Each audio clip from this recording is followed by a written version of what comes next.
Bonsoir et merci de suivre ce 19h45 de la télévision Labari que j'ai l'immense plaisir de vous présenter. Nous l'annoncions dans nos précédentes éditions, le président de la République, Mohamed Bazoum, séjourne depuis hier dans la région de Tawa. Tawa où le chef de l'État, après avoir été chaleureusement accueilli à l'aéroport par la population, a visité la zone de défense numéro 4. Il s'est agi là pour le président Bazoum de remonter le moral des troupes. Détail avec nos envoyés spéciaux Boubacar Ibrahim et Sadou Toumi. Pendant que ça chante, ça danse et que les autorités administratives et coutumières jalonnent pour attendre l'arrivée du président de la République dans un aéroport qui peinait à contenir la population d'Ottawa, le mont Greboun, transportant le président de la République, est aperçu en phase d'atterrissage sur le tarmac. À sa descente d'avion, le chef de l'État est accueilli au perron de l'avion par les premiers responsables de la ville en présence d'un beau monde venu pour témoigner de sa gratitude pour cette visite. Après les honneurs militaires, il visite la base de drones logée de l'aéroport d'Ottawa. Quittant le lieu avant l'étape de Badiguichiri, le cortège présidentiel a fait escale à la zone de défense numéro 4 d'Ottawa, où Bazoum Mohamed a tenu à s'adresser aux 20 soldats nigériens en position à Ottawa qui protègent notre liberté. Dans son allocution, le chef suprême des armées, déterminant sa politique sécuritaire, n'a pas manqué de les remercier pour leur engagement au nom de la République. La région d'Ottawa, de façon générale, pour les forces de défense et de sécurité, de façon globale, est une zone cruciale pour la sécurité du territoire nigérien. Vous êtes sur la ligne de front de cette guerre que nous menons pour faire face au terrorisme avec la frontière du Mali. Vous êtes aussi assuré, vous êtes aussi chargé d'assurer notre sécurité dans l'espace saharien de la frontière avec le territoire algérien.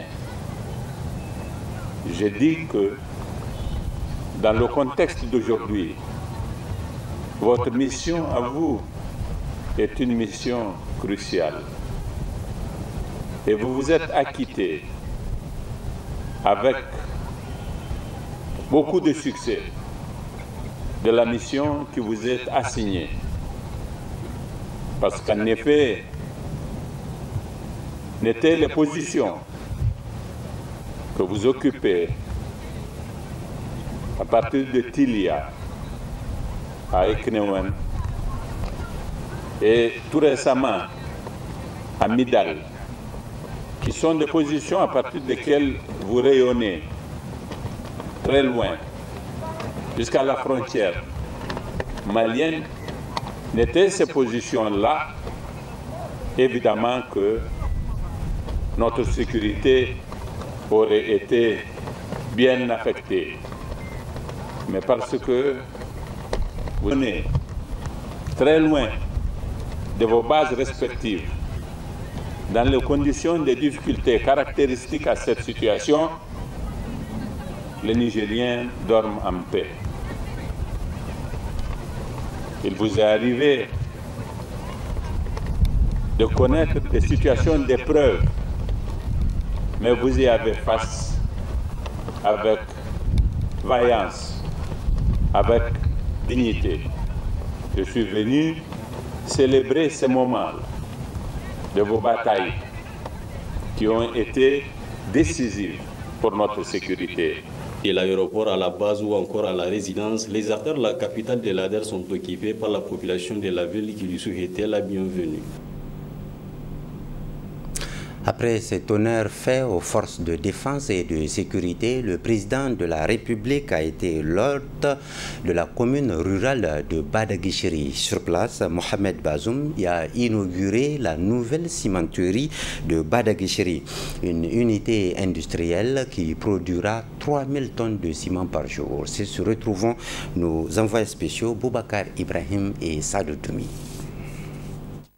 À l'issue des étapes de Tawaville, la délégation présidentielle a fait cap sur Badiguichiri pour la mise en activité officielle de la nouvelle cimenterie exploitée par la Chana Building Material en collaboration avec l'État du Niger. C'était au travers d'une cérémonie de grande envergure qui, outre le président Mohamed Bazoum et l'ambassadeur de Chine au Niger, a vu la participation des chefs traditionnels, des représentants nationaux, des membres du gouvernement et de plusieurs autres invités. Après donc les mots de bienvenue du maire de Badiguichiri et du directeur général de la cimenterie, le diplomate chinois a dans son allocution essentiellement salué l'ouverture dont a fait montre le président de la République pour la concrétisation de l'usine. Je suis profondément ému en ce moment, car la construction initiale de cette cimenterie a rencontré de grandes difficultés et les investisseurs chinois ont failli abandonner ce projet. Cependant, à ce moment crucial, le président de la République, son Excellence M. Mohamed Bazoum, a apporté un soutien, un encouragement considérable, permettant ainsi à ce projet de surmonter tous les obstacles, toutes les difficultés pour être finalement achevé. Cela témoigne pleinement la perspicacité et la volonté politique du président de la République. Car cette cimenterie aura un impact positif et profond aux infrastructures du Niger. Car cette cimenterie représente un pas en avant pour le Niger dans son industrialisation. Relancer l'économie du Niger à travers l'industrialisation, offrir des emplois aux jeunes et prévenir l'exode rural et même le basculement de ces derniers dans la radicalisation, c'est entre autres objectifs qui visera la cimenterie. La région de Tawa recèle d'importantes matières premières nécessaires pour la production du ciment. Il s'agit principalement du calcaire et du gypse, dont les réserves prouvées militent en faveur de la multiplication des initiatives de création et d'exploitation d'entreprises de production de ciment, tant pour la satisfaction des besoins nationaux que pour l'exportation. À propos de ces initiatives, la CBM en porte une, celle de la cimenterie de Badiguichiri. La CBM est une société privée de droit nigérien, créée en 2021, avec une capacité de production d'1 million de tonnes an, ce qui nous amène à une production nominale annuelle totale de 1 650 000 tonnes an, en incluant la production de la cimenterie de Malbaza, pour des besoins nationaux estimés actuellement à 1 200 000 tonnes par an. Dans le cadre du présent projet, les investissements réalisés s'élèvent à environ 159 milliards de francs CFA en régime agréé, puisque l'entreprise a bénéficié de l'appui du gouvernement à travers l'octroi des avantages du régime conventionnel du Code des investissements. Après les différentes allocutions et la coupure du ruban, le président Bazoum a visité les installations de la cimenterie.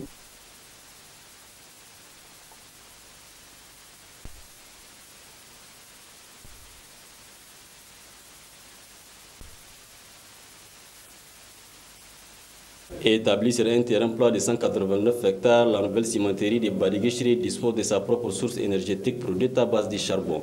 Elle est d'une capacité de production annuelle qui s'élève à hauteur d'1 million de tonnes de ciment, ce qui sans doute contribuera à gonfler la production nationale et favorisera certainement la baisse du prix du ciment au tonnage. Restons toujours à Tawa où le président de la République Mohamed Bazoum a réceptionné la route d'Angoma-Yeya, un tronçon long d'une centaine de kilomètres et qui a coûté 35 milliards de francs CFA. Restons avec Boubacar Ibrahim et Sadou Doumiosi. D'une longueur de 107 km, la réception du tronçon Yeya d'Angona, objet de la présente cérémonie inaugurale, a constitué l'étape suivante de l'agenda présidentiel de la région de Tawa, traversant des localités telles que Beizo, Aleila, Geiza, pour ne citer que celle-ci, cette fois aura favorisé un fort impact économique. Dans son discours inaugural, le ministre de l'Équipement, tout en félicitant le président de la République pour sa présence, rappelé l'importance de la réalisation de cette voie. Cette route a une chaussée revêtue en bicouche de 7 mètres de largeur avec 1,5 m d'accotement de chaque côté, soit une plateforme de 10 mètres. Sur le plan environnemental et social, de nombreux travaux connexes ont été réalisés. 4 forages hydrauliques, plantation de 1595 arbres, 3500 mètres linéaires de murs de clôture réalisés, des salles de classe construites. Le coût global de ce projet s'élève à 35 milliards 682 millions 132 349, toutes taxes comprises, entièrement financé par le budget national. L'aménagement de cette route va faciliter l'écoulement de la production agricole de la zone vers l'intérieur du pays. Ce chantier qui s'est déroulé à la traversée des champs et agglomérations a eu des impacts divers sur la population riveraine. Agado Sabo Mokta de revenir sur les différentes promesses infrastructurelles de la région de Tawa. Il y a plus de 447 km de routes en terre, de routes rurales qui ont été réalisées dans la région de Tawa. Les travaux qui sont en cours. Je vais sur la réhabilitation de la route Tawa-Arlit, la section Tabalak-Abalak, 85 km. L'aménagement et le bitumage de la route Kao-Tinta, 82 km. L'aménagement du bitumage de la route Inkakaran-Tawa, avec 10 km de voirie urbaine à Tawa. L'aménagement et le bitumage de la route Malbaza-Dabnou, y compris la bretelle de Nobi. La réhabilitation de la route de Gondouchi-Birning-Koni, avec 10 km de voirie de la ville de Koni. L'aménagement et le bitumage des routes Tamaské-Tawa, Tamaské-Maradaba, sont 5 km. L'aménagement et le bitumage de la route de Gondouchi-Bagaroua-Tebara. À la suite des allocutions, le président de la République a procédé au déballage de la plaque marquant ainsi l'ouverture officielle de la route. Rappelons enfin qu'auparavant, les jeunes de la localité ont en guise de reconnaissance offert un chameau au chef de l'État. C'était là donc la réception de la route d'Angona Yeya. Ici à Niamey, parlons du démantèlement par la police nationale d'une bande de malfrats spécialisée dans le vol de nuit par effraction et en réunion. Ces malfrats ont été présentés, ils sont au nombre de 8, ils ont été présentés ce matin à la presse, à la police judiciaire de Niamey. Suivant à ce propos, Ismaël Moumouni et Aboubakar Soleil pour plus de précision. Fin de parcours pour ces malfrats.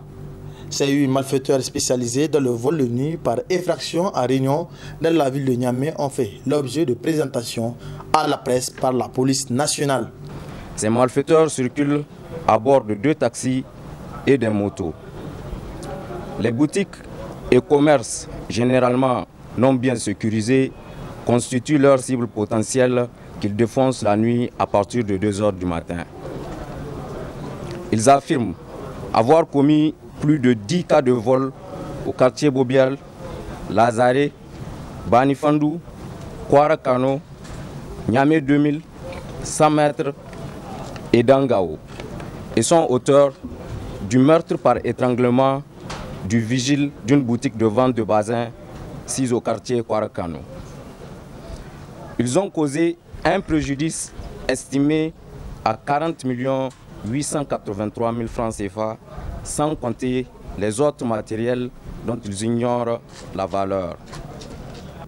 Le procureur de la République a salué l'exploit de la police tout en les exhortant d'appréhender davantage les simples troubles. Merci pour cette opération de démantèlement qui soulage en tout cas la population de la ville de Niamey au regard de la gravité des actes pour lesquels ils ont été appréhendés. Mais il y a un autre problème. Si vous avez remarqué, ces derniers mois, la population de Niamey se plaint beaucoup.